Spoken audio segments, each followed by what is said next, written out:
before we kind of open up for questions, Definitely, if I could be so bold as to ask you to summarize 6 months of work across 60 pages into 6 bullet points in 6 seconds, or perhaps maybe 30 seconds in conclusion, what are the key take homes here? Oh, you're on mute, Definitely. Again, I wish I could speak really fast and do this in 6 seconds. It's more complicated. We've got to give this space. This is the end of the world, guys. This is we can give it more than 6 seconds. So if you haven't quite managed to take in anything that we've said today, please listen to these last 6 bullet points.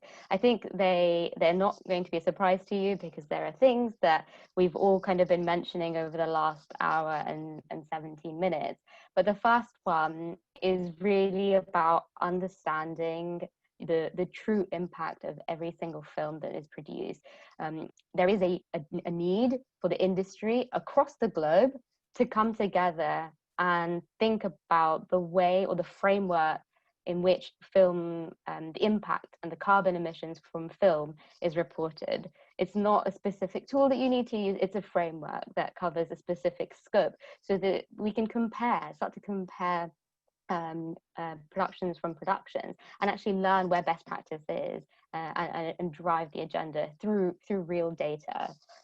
The second is around digital collaboration. I think I've just kind of gone over that, but it is around using more cloud-based collaboration platforms to enable crew to collaborate and communicate more effectively, so that they can plan and deliver some amazing sustainable productions.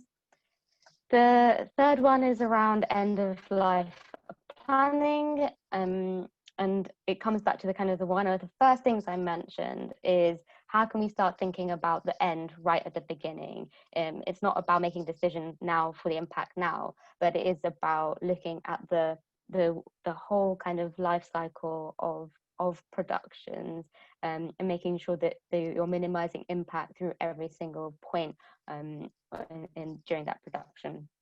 And then finally, studios supporting productions. I think we kind of covered this as well. Studios are the home for many productions, and so if studios are not able to provide the infrastructure to allow studios to be productions to be sustainable, productions cannot be sustainable. So a real kind of encouragement for studios to see themselves as leaders, and that kind of brings us to the next is leadership.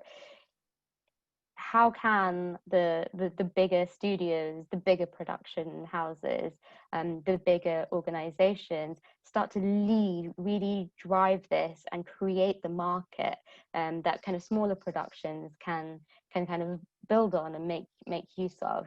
And then finally, again, this sense of shared responsibility. How can we kind of align incentives between different organizations, from studios to productions?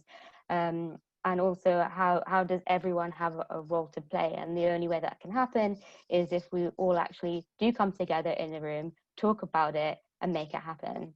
It's not about just the report. Back to that radical collaboration theme again, I think. Not simply as Crew summarizes no more nails, but I think we're moving in that direction.